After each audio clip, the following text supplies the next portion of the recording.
আজকে একটা দিগন্ত খুলে দিয়েছেন পূজনীয় অবিন দাদা। কাজ করতে করতে কাজের একটা অভিজ্ঞতা হয়, কোন কাজটা বেশি করে করা লাগে, কোন কাজটা কাটছাট করতে হবে।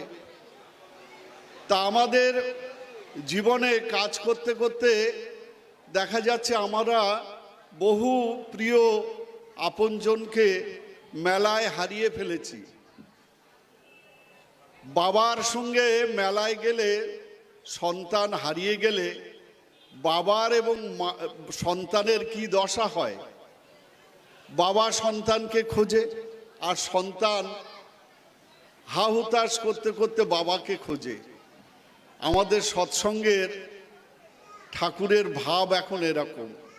অনেক দীক্ষিত মানুষ তারা ছিল, যারা দীক্ষা নিয়েছিল, পরমপিতার পাদপদ্মে যাদের স্থান হয়েছিল, কিন্তু তারা আজকে হারিয়ে গেছে। সেই জন্যে পরমপিতা কষ্ট পাচ্ছেন। আর যারা হারিয়ে ভুলে নিজের জীবনটাকেও সার্থক সুন্দর করতে পারছেন না, এই দুটো দিক আমাদের বর্তমান সমস্যা। তা সেই মানুষগুলোকে আবার পরমপিতা ফিরে পেতে চাইছেন। সেই হারিয়ে যাওয়া সন্তানদের আবার তার কাছে পেতে চাইছেন। তারা ফিরে আসুক, তাদের জীবন ধন্য সার্থক করুক, যাকে আমরা বলছি দীক্ষা সংশোধনীর কাজ, ডিপি ওয়ার্ক। এই কাজটা আমাদের অত্যন্ত গুরু দায়িত্বের সঙ্গে পালন করতে হবে। এখন যে যেভাবে পারেন, যে যেমন করে পারেন, এই কাজে সময় দিলে আমাদের জীবন ধন্য হবে। আর সমস্ত এলোমেলো অবস্থাগুলো অ্যাডজাস্টমেন্ট হবে। কিরকম না, আমরা যে বাড়িতে যাচ্ছি সে যে আমার গুরু ভাই আমি জানতাম না, কিন্তু আলাপ পরিচয়ে তাকে জেনে নিতে পারছি।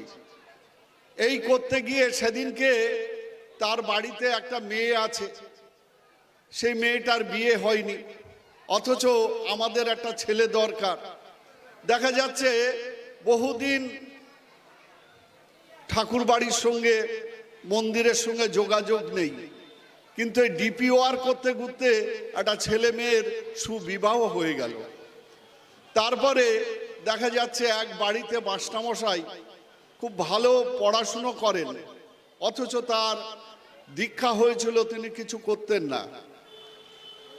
এই ডিপি ওয়ার্কের মধ্যে তাকে পাওয়ার মধ্য দিয়ে মন্দিরে আসলেন। মন্দিরের ছেলেরা উপকৃত হচ্ছে তার সান্নিধ্য পেয়ে, এবং তিনিও তার যে ইষ্ট প্রেম, যেটা বস্তাবন্দি ছিল, এই কথোপকথনের মধ্য দিয়ে সেটা খুলে গেল। তার অপূর্ব সম্পদ মানুষের কাছে বিতরণ করতে লাগলেন। এই যে ডিপি ওয়ার্কের মাধ্যমে অজানা সব তথ্য, অজানা মানুষগুলোকে আমরা ফিরে পাচ্ছি, এর থেকে আনন্দ আর কি আছে। পূজনীয় অবিন দাদা যে কার্যক্রম আচার্যদেবের আশীর্বাদে শুরু করেছেন, সেইটা দিকে দিকে প্রত্যেকটা গুরু ভাই বোনের দায়িত্ব। আর সেই সঙ্গে নিজের পরিবারটাকে ঠিক রাখবেন, নিজের ছেলে মেয়েগুলোকে ঠিক ঠিক সময় মতো দীক্ষা দেবেন,